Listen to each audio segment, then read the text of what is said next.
morning, good afternoon, or good evening, and welcome to Inside the Writer's Studio, the podcast where we talk with writers about their lives, their craft, their business, and their latest work. I'm your host, Charlie Lovett, and our podcast is sponsored by Bookmarks. Bookmarks is a literary nonprofit whose programs include the largest annual book festival in the Carolinas. Come visit Bookmarks at our community gathering space and nonprofit independent bookstore in downtown Winston-Salem, North Carolina. Inside the Writer's Studio is also proud to be an affiliate of Libro FM, the audiobook platform that supports your local independent bookstore. Stay tuned at the end of the podcast for more information on Libro FM and a special offer. My guest today is Joanna Lowell, author of A Sure Thing and Other Novel. Joanna, welcome to Inside the Writer's Studio. Thank you. I'm excited to be here. So it's not always that I get to interview a local author. I've done it a few times before, and it's always a lot of fun to have somebody who also lives here in Winston-Salem.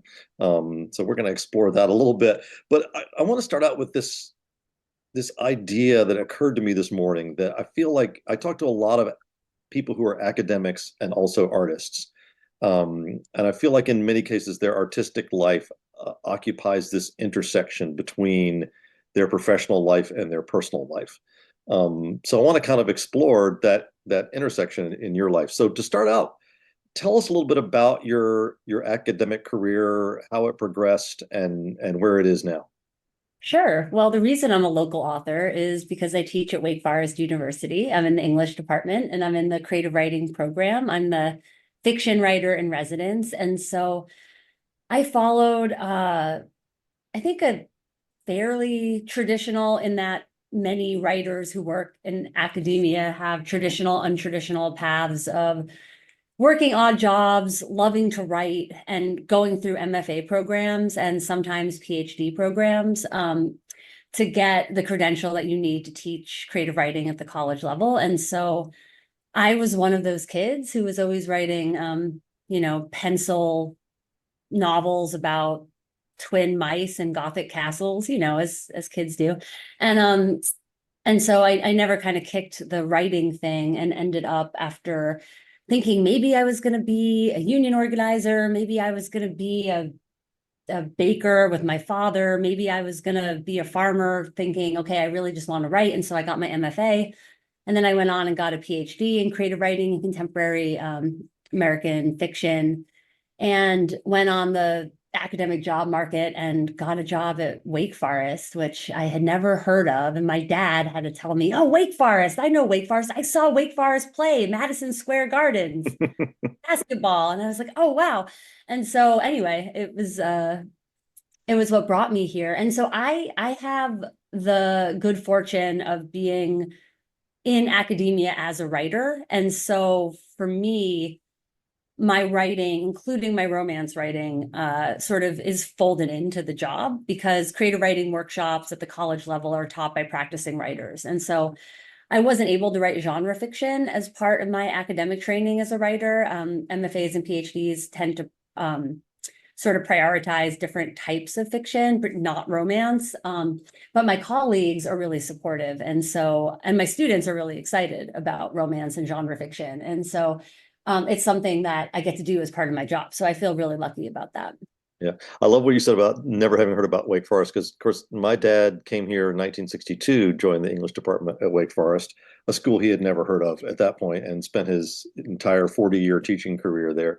And so I kind of grew up on the hallway where your office probably is. I spent a lot of time as a faculty child hanging around the English department. So it's always nice to have that sort of reconnection. So there's some people who might be surprised. I think there's fewer people who are surprised by this nowadays, but there's some people who might be surprised that someone who's, a serious academic who teaches at the college level also writes romance novels. And we might discuss a little bit later on reasons why that shouldn't be surprising to people. But tell us how you first became interested in romance, and how eventually that led to actually sitting down and writing a romance novel. Yeah, I mean, I always loved to read romance. I grew up in a pizza shop. My family ran a pizzeria, and so there was a lot of childcare, which was me just sitting on sacks of flour, eating pepperoni with nothing to do, there was only so many pizza boxes I could fold before my dad was like, all right, get out of here, go down the street. And there was a library that was always selling cheap paperbacks. And so I would take change from the till. I would buy these cheap paperback novels, and they were often Harlequins or Zebra Heart, Love Graham, Avon historical romances. And I was probably 10, 12, maybe too young for some of the content, but it was for sale. I would like take, I mean, I would get my like hardcover, children's books from the library too. And I just like loved these paperbacks and the glittery covers. And so I would take them and I would go back to the flour sacks and I would read these romance novels. And they had really exciting, like high stakes adventure plots. The historicals always had castles and kidnappings, and so I was really caught up in them. And then as I became, as you said, a serious, serious student, and sort of thought of myself as a more ironic, cool uh, consumer of culture, I realized, oh, these are books that I don't really get praised for reading. People are kind of looking at me askance for reading these books. And so I kind of put them aside, like these are childish things, and went along my path of being a good and serious student and reading the classics and postmodern novels. And I focused on Samuel Beckett in my PhD program. But it was actually during my PhD, as I was studying for my comprehensive exams, that I kind of thought about what I was missing, which was just this, I don't know, just like enjoyment of reading, that I kind of lost one of the things that made me really love to read and to write. And so I picked romance novels up again and was really excited to learn that in the 15 years I hadn't been reading them, they'd actually changed a great deal, which is something I'd be happy to, talk more about too. But the ones that I read when I was a kid tended, to feature like entirely straight, white, Christian, able-bodied, slender, beautiful, or highly muscular, or handsome characters. And so there wasn't a lot of diversity. There wasn't a lot of sort of critical takes on like where all of this aristocratic wealth was coming from. And then when I came back to romance, a lot of the books that I was able to find were now, queer novels, or novels that, featured characters that were actually discussing colonialism and all these things that were there in the margins. People have always been writing these kinds of books, but they were not the kinds of books I found at the library. So I was like, oh, there's something really exciting that feels more inclusive going on in this genre. And it's still fun, and it has all of the things that that brought me into it in the first place, which is the way the authors work with these patterns and work with symbolism and like the promise of the happy ending, the fact that they're familiar, which is something, in like prestige literature and in the academy, books are prized for their dissimilarity to each other. Originality is so important. And I just really love this line from Ursula Le Guin writing about the ecstasy of influence as opposed to the anxiety of influence, like books that look like one another, and that actually being something we can celebrate, that we're kind of repeating these patterns and working things out together and thinking through some of the same motifs and ideas and circulating the same kinds of images. Yeah, so I came back to it, and I was procrastinating, I guess. I was like, I'm gonna try to write a romance. Why not? Also, as I mentioned, academic job market. I wasn't sure if I would get a job, if I would be as fortunate as to end up at Wake Forest. And I thought, oh, maybe I can try to position myself as a commercial writer. And so with a lot of hubris, I started to write a romance novel because I had internalized the idea that it was easier than other kinds of fiction. Like it's like a regular novel, but it's easier to write because, why? Because there's more of a formula. People always say formula fiction. It's like a bread machine. You put in the materials and then the novel comes out. But it's actually not like that at all. It takes an intense amount of skill and even like virtuosity, I think, to take a received form and do something with it that makes enough variation that writers who know there's a, readers rather, who know that you're getting, all these romance novels are getting to the same place. It's like characters are realizing that they love each other deeply, right? So we have to get to this optimistic ending, but there are so many different ways to get there, and the readers read so many romance novels that everyone is a connoisseur of the plot beats and the tropes, and they can tell when you're not hitting them right. And so I thought, oh, okay, I could just do this, and I really I couldn't, so I've worked at it a lot because it was something that I cared about and wanted to get right. But yeah, so I started it during my PhD, exactly when I was supposed to be doing something else. Well, I love so much what you said there, especially about sort of rediscovering the enjoyment of reading.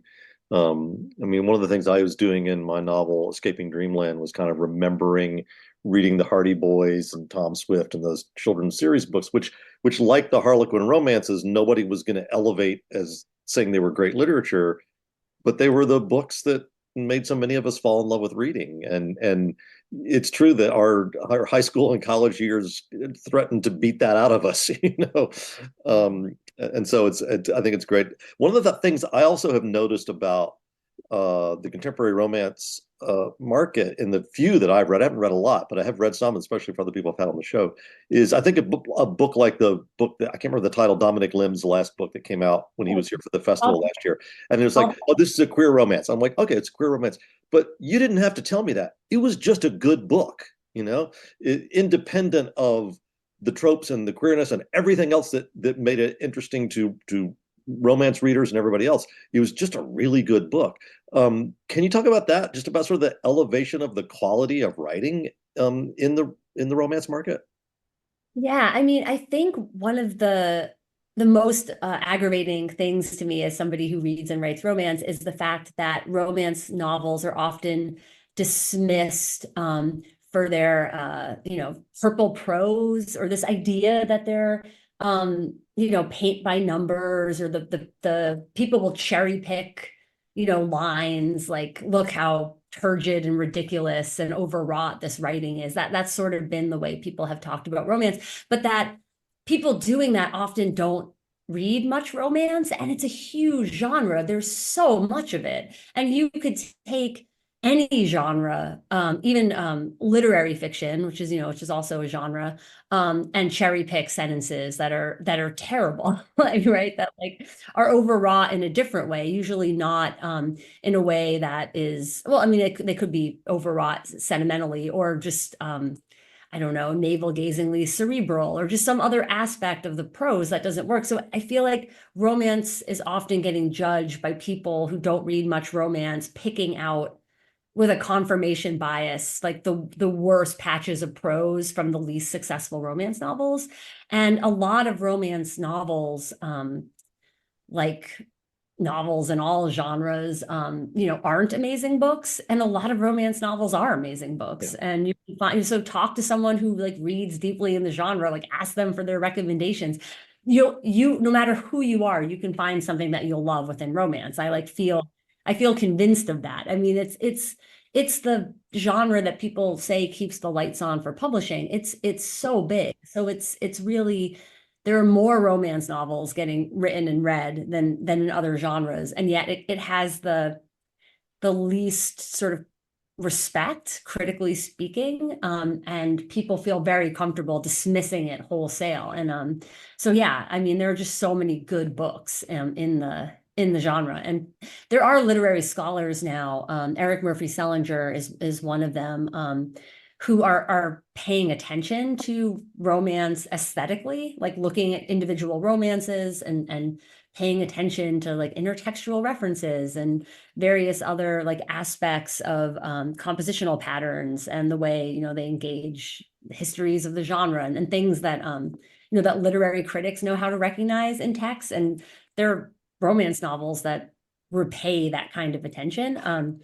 So I think criticism kind of has failed romance, and I don't think it's an accident that that it had, like, this anxiety around we need to distinguish high art from low art, and we definitely need to keep scribbling women at bay, and that has a long history. Yeah. So I would say yes. I mean, romance novels, surprisingly to some, can be very good books. Yeah, and I think also, academia has a long history of ignoring popular culture, especially when it comes to literature. I mean, I mentioned the Hardy Boys and things like that. Those used to be completely dismissed, and even back to the Yellowbacks and the dime novels of the 19th century. And now you see rare book libraries being super excited that they got a collection of Yellowbacks or that they got a collection of Stratemeyer books, because they are starting to understand the cultural impact of something that, while it may not necessarily be great literature by the standards of the critics, is really important culturally, and because that's what people are actually reading.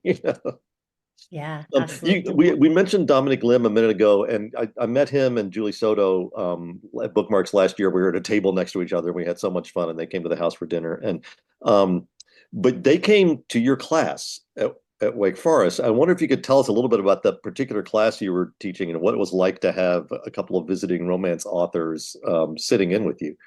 Yeah, it was great. That whole class was a dream. So, and this is what I mean, right? I've been just very happy and grateful for my department being so supportive of romance, and my writing it and being increasingly interested in teaching it. And so I taught an honors seminar collaboratively with Jessica Richard, who is the 18th century fiction specialist in the department, who's your father's Yeah. sister. Yeah. And so we called the class Jane Austen and Popular Romance. So we had 20 students, and some of them loved Jane Austen, some of them loved popular romance, contemporary romance, but hadn't read Jane Austen. Some of them just thought this sounds sort of interesting, had never read either. So it was like a really good mix of like interested students. And many romance readers and writers see Jane Austen as the kind of like the progenitor of the romance novel, with right. I mean, some of like all of the tropes that we love, they're there in her Oh, yeah. novels: enemies to lovers, second chance. Like there maybe not only one bed, but Yeah, many right. many of the other tropes are only are in one only one ball. Yeah, maybe, or only a one dance. very, very small carriage. Yeah. So, um, and so we would teach an Austen novel, we didn't do adaptations. We just did a romance novel, historical and contemporary, that we thought was just a great romance. And some of them had tropes that you could see in the Jane Austen novel that we just read, and we would put the novels in conversation with each other and talk about romance as a sort of broader cultural narrative, and the way that these novels shape our understandings and our expectations of romantic love, and the way that's changed over time. And we had amazing conversations with the students, and it was really fun to have romance writers come to class, and get to talk, not just about form and their sort of journeys with romance, but also just to talk about publishing, because this is something that a lot of students are really interested in, and wasn't really part of my own creative writing education. Kind of how does it work to find an agent, or move your book through editorial stages, and the way that books are publicized. There's just a lot that could happen thinking about like literary marketplaces. So a lot of students were really interested in that aspect of the conversation as well. And just being at Wake and being in Winston, we have just the privilege of Bookmarks Yeah. being right there. And so Bookmarks, our local independent bookstore, has this amazing festival of books and authors, and that was how the romance writers were in town. And so this semester, Jessica Richard and I are teaching the romance class, Jane Austen and Popular Romance, as a general education class, Mhm. a double class. So we're going to have something like 40 students. And we're once again going to work with Bookmarks to see if the novelists coming for the romance panel will come and speak to the class, because it's just really amazing, I think, and empowering to meet living writers as a student. I remember as an undergrad when I met like living writers, and I realized people writing books are alive. Yeah. It's just like I knew that, like but I didn't like feel it as much that like literature is still happening. You could talk to someone and they haven't written the books, all the books they're going to write, and everything that you're witnessing with them is maybe going to filter into that book. And you just realize that you're also potentially part of literature. And so I really love being able to kind of help make that happen for students. And we brought in we brought in Rosie Dannon. I worked with the Women's Center and the Jewish Studies program to bring in an additional romance writer. And then she visited Bookmarks and did a sort of meet and greet at Bookmarks. So it's just a lot of good synergies happening. We're going to do a romance book club, I think, at the Women's Center. And I've talked to people at different events, bookstores, like older readers, people that are my age and even older, who say it's just totally unthinkable to imagine a class on romance in their, back in their Yeah, college days. yeah, Or, yeah. yeah. Well, and I mean, for me, it was totally unthinkable as a child that I would meet the author of a book that I had read, much less a book that I liked. And that's one of the things I love about the bookmarks is when they have children's authors in, and these kids get to come in and they see the people who create these characters that they've fallen in love with. But and you mentioned of Jane Austen as a sort of proto romance writer. Her brother's house in England is now the home of a library of 18th century women writers. And, Jane Austen's the tip of the iceberg, but they're sadly, as you said, so many of them have not really been recognized by the Academy over the years. But so it was it's not anything new, the romance genre. Let's turn to your new book, which is called A Sure Thing. Tell us a little bit about the novel and in particular about the couple at its center. Yeah, sure. The A Sure Thing is a queer and trans Victorian romance, and there's a rakish painter, and he's not painting at the moment, so he's become a rakish bicycle seller. And there's a world traveling botanist, and they join forces to win a bet against a cycling club of bicycle bros. And so they end up cycling along the Cornish coast and discovering a lot of things about themselves and about what home means together. And so it's a battle of the sexes sports story that tries to recognize that maybe we shouldn't take the sexes for granted. And it's also a book about a summer fling that sort of becomes something more. And it's part of a series. It's part of the Victorian sort of artist series that began with The Duke Undone. It's the fourth book. And the books are all set in and around the London art world. And so Kit Griffith, the hero, was of A Sure Thing, was the best friend of the heroine in The Duke Undone. And they started a sisterhood together to support women artists because they were both at the Royal Academy of Art at a time when women didn't have access to the same kinds of artistic training that men did, including drawing from the life, drawing a nude model, which is very important in terms of understanding anatomy and rendering lifelike figures. And so Kit, as Lucy's best friend, was kind of the activist, the real radical who was just on fire for justice for women.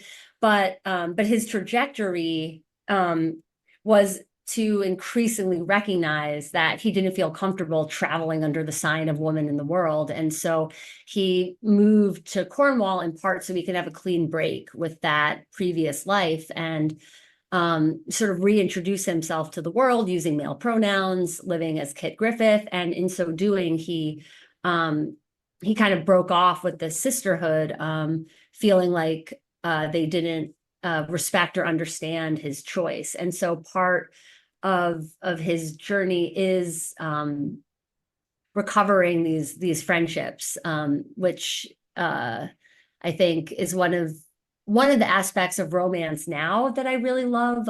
Maybe it was present in earlier romances, but I feel like there's a nice emphasis on the romances that I love most today on community and on the central couple.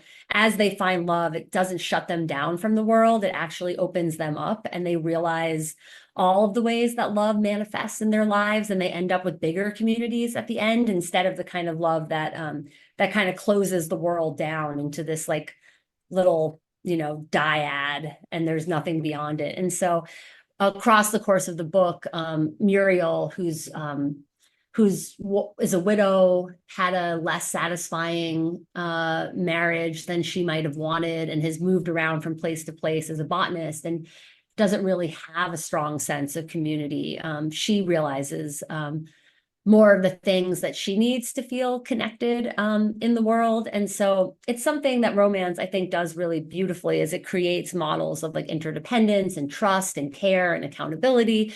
And that's something that I hope A Sure Thing is doing. And it's sort of like the final book in this series. And I'm pretty happy with where it landed, because you kind of get to bring all of the characters back in. A lot of romance novels do this. They're in a series, and you get to follow in each book a different member of a family or a friend group, and then you get to see the characters from different angles. Bridgerton, which is obviously very very popular, does this, right? It follows like a whole family.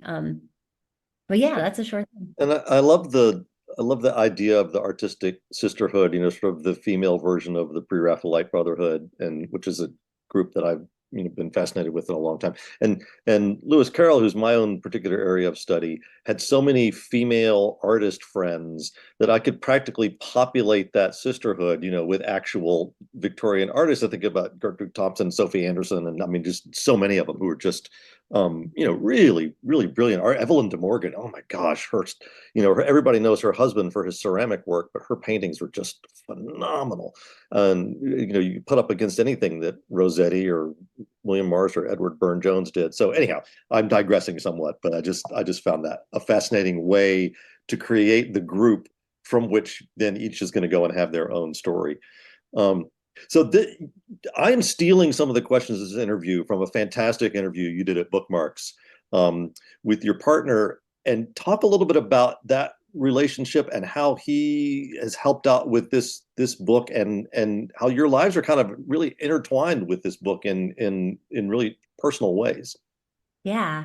It was a really special book to write, and I was really I was just delighted to get to do it, and that my agent really believed in it from the beginning, and my editor also wanted to go for it, because there aren't maybe any historical Victorian. I mean, I don't want to make that bold of a statement, because maybe there's something I'm missing, but in terms of like mainstream big five Victorian historical romance books with transmasculine heroes, it's just there aren't that many. I mean, queer romance is there's much more of it than there was when I was young and reading books, but it's still not a huge part of the market.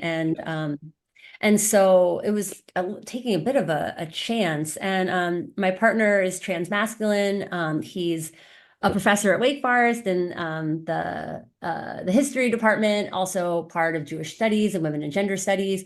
And he works on gender identity. His new book project is looking at people self-fashioning, and the way that sexologists and different doctors and police archives kind of have created like ideas about who people are, and how these people also might have thought about themselves, and sort of looking at proto-trans identity in the early 20th century. And so we were really excited at the idea of getting a chance to really talk together really deeply about, what this book was going to be, and how we were going to represent Kit, and think about the particular ways that it interacts with the Victorian 19th century context. One of the things which is a challenge when you're writing about characters that are underrepresented in literature. I mean, one is just like I think Chimamanda Adichie talks something along these lines about the burden of like the one story. I mean, you need to have more stories because Kit, this transmasculine character that's in the night, he's just one possibility among many. And you don't ever want to sort of make it seem as though you're representing like the one, the one possible story, but also it's like you want in romance to keep the emphasis on joy, but you also don't want to absolutely minimize the actual barriers that people would have faced and still faced. And so we were trying to sort of walk a tightrope in various ways. But Beverly Jenkins, who's one of like my favorite romance novelists, she's really wonderful.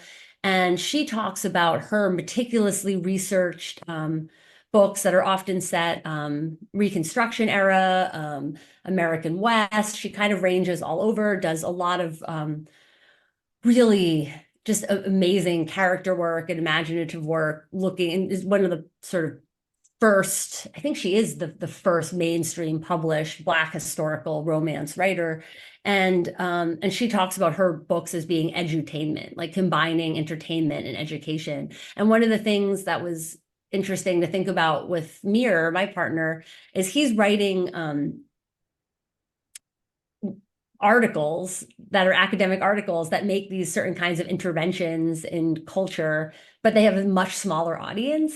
And so thinking about how some of these ideas and some of his research could come into a historical romance novel where we're going to have a much bigger readership and we're not going to like dive deeply into Havelock Ellis or Kraft Ebing or like get into like the nitty gritty of sexologists and the invention of gender identity in the 1880s, but we can touch on it and we can sort of play out imaginative possibilities and have characters that are interacting with some of the ideas from Mir's research. And that was just really great. We co-wrote a historical note that allowed us to recommend other books and to talk a little bit about the process. So yeah, I mean, I would write a chapter, he would read it, we would talk about it, I would write. So it felt really collaborative and a really nice way for us to work together. And he, as a historian, has a very rigorous way of working in an archive. As a fiction writer, I have a very dilettantish way of working with an archive. I like just want like a detail, I just want to evoke historicity. And so we kind of, it was a good tension. Yeah, I mean, I think to me, I do love the research that goes with historical fiction and having. I mean, I talked to Rebecca Mackay about this some. When we talked about the Great Believers, about the difficulties of researching marginalized groups, which tend to not be documented. In that case, she was talking about the gay communities in Chicago in the 1980s. And then when I was working on Escaping Dreamland, there's a queer character in that from early 20th century New York City, and I needed to try to figure out what that looked like. And but one of the things I found just going through Victorian newspapers for various different reasons is on more than one occasion I've come across a piece, just a little tiny article that would say, oh, so and so who lived their entire adult life as a male and everybody thought they were a male, and suddenly that person dies and it turns out they were a quote unquote female, and that I think some people have this notion that the idea of a transmasculine person or transfeminine person is something new, and it's really not. But how did you have surprising discoveries when you were doing the research, that things that you didn't expect to find in the Victorian period? I mean, I think it is just really good to keep all of these things in mind always, that even though some of the terms that we use today are new, that people have always lived outside of the gender binary, as we would call it today. And some people talk about the fact that there was actually potentially maybe even more freedom than we expect in the separate spheres. So, Victorian life being very, very segregated, public and private, and the masculine sphere and the feminine sphere, and men and women not really interacting. And men appear much more in the historical record, and were male homosexual acts were criminalized. But women, because they weren't in public, because they were living lives that were not as likely in many cases to bring them, into, the kind of orbit of the police, or the news reporters, they were able to kind of potentially act on same-sex desire much more frequently and easily than we would potentially think today. That in that sort of separate spheres, or like there being very like homosocial spaces that and then lesbianism not being a crime, not being something people talked about, and women in the Victorian period being seen as less sexually motivated, and the idea that women just had ardent friendships and it was never a matter of sex, that this actually did give women freedom, Yeah. more freedom, but in certain ways to live lives that we might think of today as like very queer, involving all sorts of acts. And yeah, I mean, it's not been, I mean, you're not as visible. And so with romance, I think you get to like right back into that space and like imagine different potential. I mean, there are like queer coded characters that people can point to in 19th century fiction. People talk about Little Dorrit, side character in Dickens, in that novel. But it's just really fun to actually get to go into the sort of coded spaces and decide you're just going to like bring this forward. And that's one of the things that romance does. It like puts characters who wouldn't have been the protagonists of a historical narrative at the center, and you get to imagine things. Yeah, yeah. I do. There's a part of me that kind of loves the fact that there's been many places in history where, as you said, lesbianism was not criminalized or prosecuted in any way, largely because the men who were in charge of that society, whether it was a church or a government, it just never occurred to them that this would happen. Their level of ignorance was so great. Um, well, so there's another little social aspect of this book that I would like to explore for a minute, and that is this two-wheeled thing called the bicycle. There's a bicycle on the cover of this book. You've already talked a little bit about the bicycle, in terms of the plot, but can you talk about the social importance of the bicycle at this particular time in history? Yeah, I mean, cheap transportation is revolutionary. Yeah.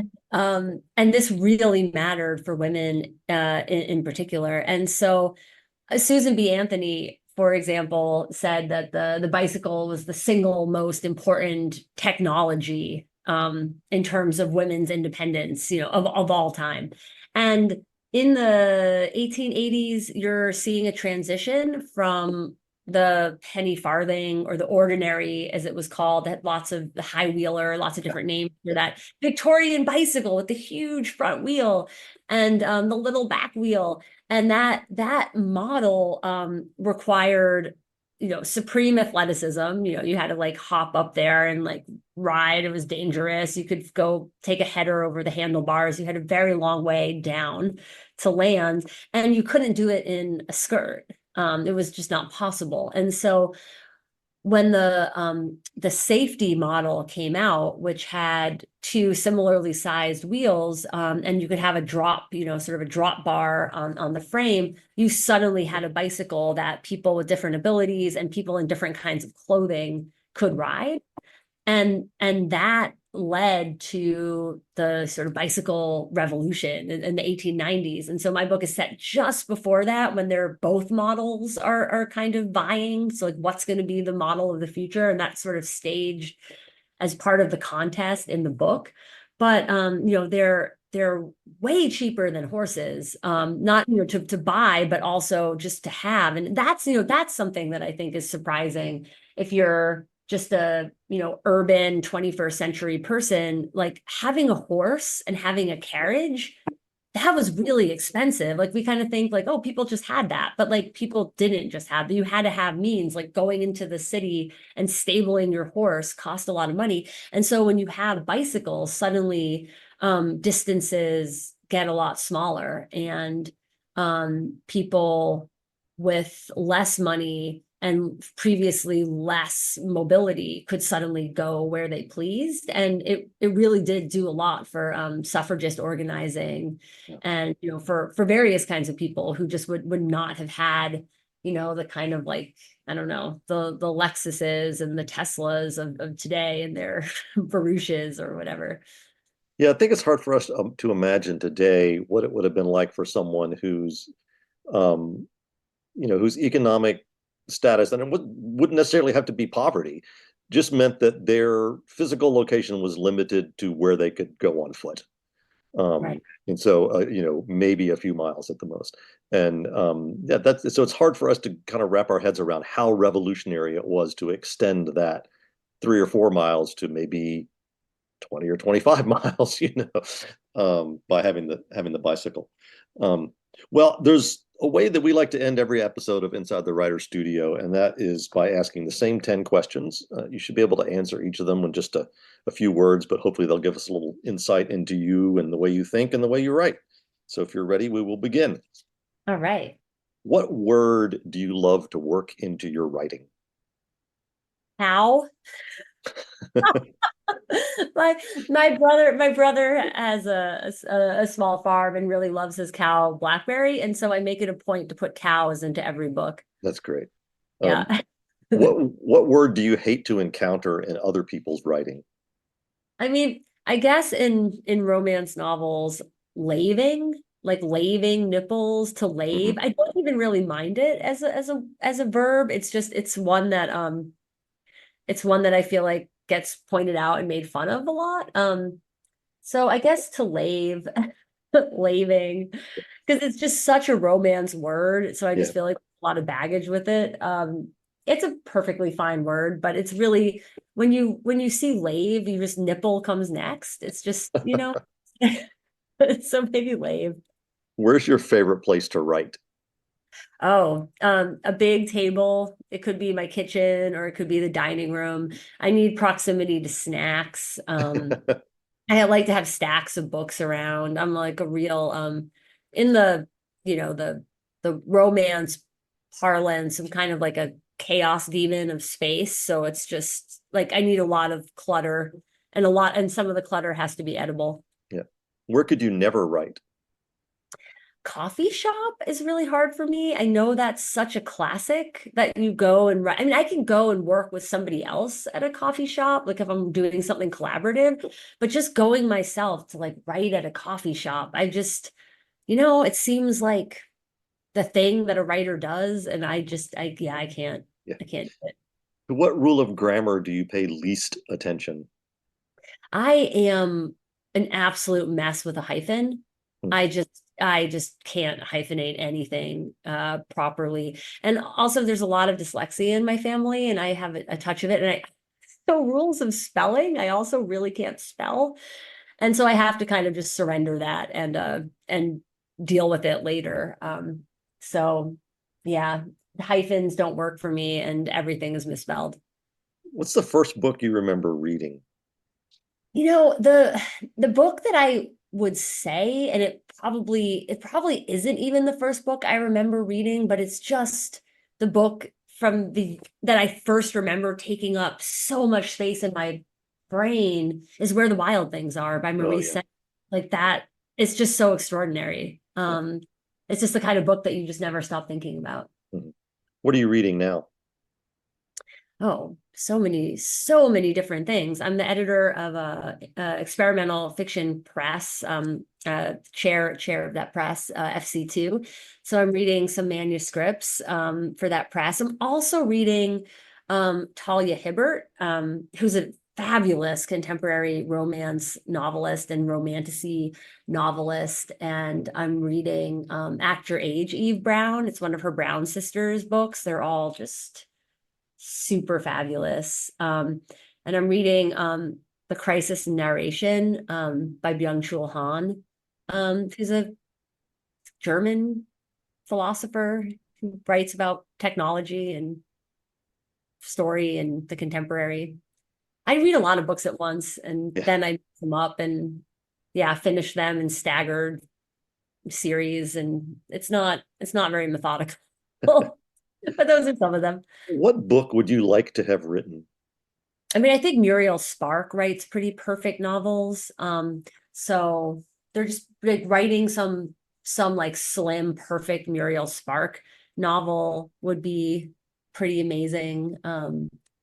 And um Isaac Denison's Seven Gothic Tales. It's just like if my brain created like elaborate nested stories like that, I would just never leave my house. I would just live in my um yeah, just so I mean it's more just that feeling of like it would just be so great to live in the brain of somebody who can write these kinds of Yeah. things. What sort of book would you like to write, but probably never will? Like a space opera, I feel like would be really fun to write, but I just don't know how I would write a space opera. I would have no business writing a space opera, but it just sounds so epic. I don't know. So maybe a space opera. And finally, what would you like to hear a reader tell you? It's one of the things about writing that I really love is that I've heard such wonderful things from readers, and it's something like now that I'm writing commercial fiction, and so there's more pressure to succeed commercially, which I'm not really succeeding commercially. So there's something that's just so reinforcing of the reasons why we write, talking to readers and having just like one person say, I cried, or this kept me up all night, or with a sure thing, I've had readers write to me and say, "Oh, I never thought I would see a transmasculine hero or see this aspect of the way I love or my lust represented in a book, and this is so meaningful to me." And like that feels really great. But just the sense that something that you wrote caused something to happen in someone else's mind and someone else's kind of emotional life is, I don't know, there's something really beautiful about that because I'm a writer who writes because I really like language. I really like, telling stories to myself. But the idea that that's also generating something in another person is just, yeah, it's just really wonderful because that's what books do for me. So being part of that chain feels really good. This has been Inside the Writer's Studio. I'm your host, Charlie Lovett, and my guest today has been Joanna Lowell, whose historical romance, A Sure Thing, is available wherever books are sold. And I bet you can find signed copies at Bookmarks. Joanna, thanks for joining us. Thanks so much. Inside the Writer's Studio is sponsored by Bookmarks, a literary nonprofit that runs the largest annual book festival in the Carolinas and operates a community gathering place and nonprofit independent bookstore in downtown Winston-Salem, North Carolina. To find out more about Bookmarks and all its programs, visit www.bookmarksnc.org. Inside the Writer's Studio is proud to be affiliated with Libro FM. Unlike other audiobook platforms, Libro FM supports your local independent bookstore. Whether you buy a single book or, like me, a monthly subscription, you can link your account to your local store or to Bookmarks to support literary community. For a special 2-for-1 offer, go to Libro.fm and use the discount code WRITERS. If you've enjoyed Inside the Writer's Studio, please consider leaving a rating or review online at Apple Podcasts or wherever you get your podcasts. On our next episode, I'll be talking with one of the authors from our upcoming Bookmarks Festival of Books and Authors to be held in Winston-Salem on September 28th. Until then, thanks for listening, and may you read with wonder and write with passion.